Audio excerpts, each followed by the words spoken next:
Showbiz অঙ্গনে নেমে এসেছে শোকের ছায়া। না ফেরার দেশে পাড়ি জমিয়েছেন অভিনয়ের মাধ্যমে দর্শকদের হৃদয়ে জায়গা করে নেওয়া একসময়ের জনপ্রিয় অভিনেতা শামস সুমন। মঙ্গলবার রাজধানীর একটি বেসরকারি হাসপাতালে চিকিৎসাধীন অবস্থায় শেষ নিঃশ্বাস ত্যাগ করেন তিনি। তার মৃত্যুতে সহকর্মী, ভক্ত ও শুভাকাঙ্ক্ষীদের মাঝে নেমে এসেছে গভীর শোকের ছায়া।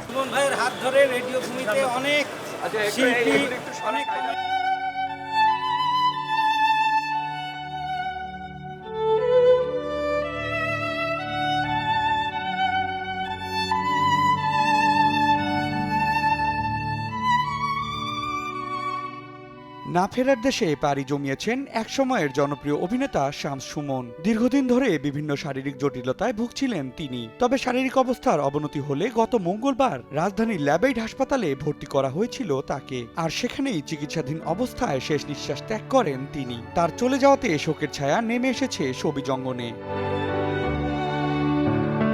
বুধবার সকাল 11টায় তার মরদেহ আনা হয় চ্যানেল আই প্রাঙ্গণে। সেখানে সম্পন্ন হয় তার জানাজার প্রথম নামাজ। আর এই জানাজায় অংশ নিয়ে স্মৃতিকাতর হয়ে কান্নায় ভেঙে পড়েন প্রয়াত এই অভিনেতার দীর্ঘদিনের বন্ধু ও সহকর্মীরা। মনের সঙ্গে অনেক মজার স্মৃতি আছে। এখন সেসব কথা তো এমন একটা পরিবেশ বলে তো একটা কথা আছে, যেটা আমার অক্ষমতা।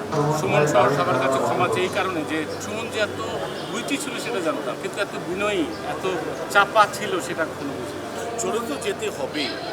আমি ডাক্তার দেখালেই যে অনেক বছর বেঁচে থাকবো তা কিন্তু না, কিন্তু কাছে থাকলে বেটার। আর ওর এক ধরনের উদাসীনতা ছিল, খুবই ভালো আর্টিস্ট ছিল, নিজেকে অনেক বেশি ভালোবাসতো কিনা আমি জানি না, কিন্তু ওকে সবাই ভালোবাসতো।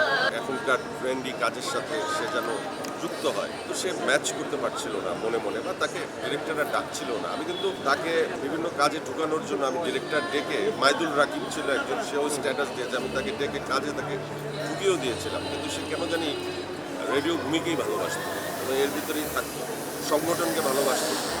সব কিছু মিলিয়ে আসলে কাজের জন্য যে গতিটা দরকার, সে গতিটা সে দীর্ঘদিন কাজ না করার কারণে হারিয়ে ফেলেছে, সেটা হয়তো তিনি পাননি। সুমন অত্যন্ত আড্ডাবাজ এবং খুবই প্রাণের একজন মানুষ ছিল, এবং সুমন থেকে আসলে আমি ভুলতে পারবো না কোনদিনই, কারণ সে জীবনের শুরু থেকে তো ওনার সঙ্গে আমি চলতে শুরু করেছি। উনি আমার বয়সে বড় হলেও বন্ধুর মতো ছিল, এবং এত ফুর্তিবাজ এবং আড্ডাবাজ অভিনেতা, হাসি খুশি একটা মানুষ, এইভাবে যে হঠাৎ করে চলে যাবে এটা খুবই শখ।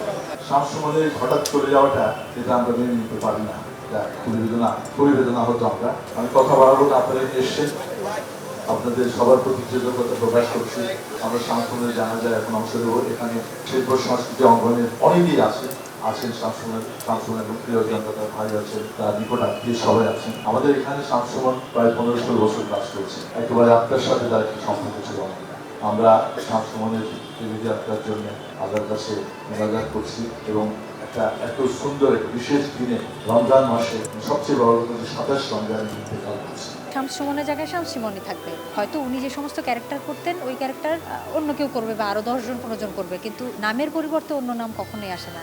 যিনি একজন শিল্পী, যিনি একবার অভিনেতা, তিনি আমৃত্যুই শিল্পী, আমৃত্যুই অভিনেতা। যুক্তরাজ্য থেকে তার পরিবারের সদস্যরা দেশে ফিরলেই রাজশাহীর পারিবারিক কবরস্থানে সমাহিত করা হবে এই গুণী অভিনেতার মৃতদেহ।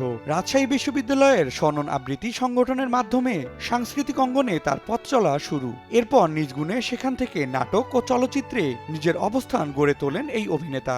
অভিনয় দিয়ে দর্শকদের হৃদয় জয় করার পাশাপাশি তিনি জিতে নিয়েছেন জাতীয় চলচ্চিত্র পুরস্কারও। মৃত্যুর আগ পর্যন্ত কাজ করে গেছেন রেডিও ভূমিতে। শিল্পের প্রতিটি শাখাতেই তিনি রেখে গেছেন তার নিজস্ব অভিনয়ের ছাপ। Ahsan Habib, Rocky, news 24।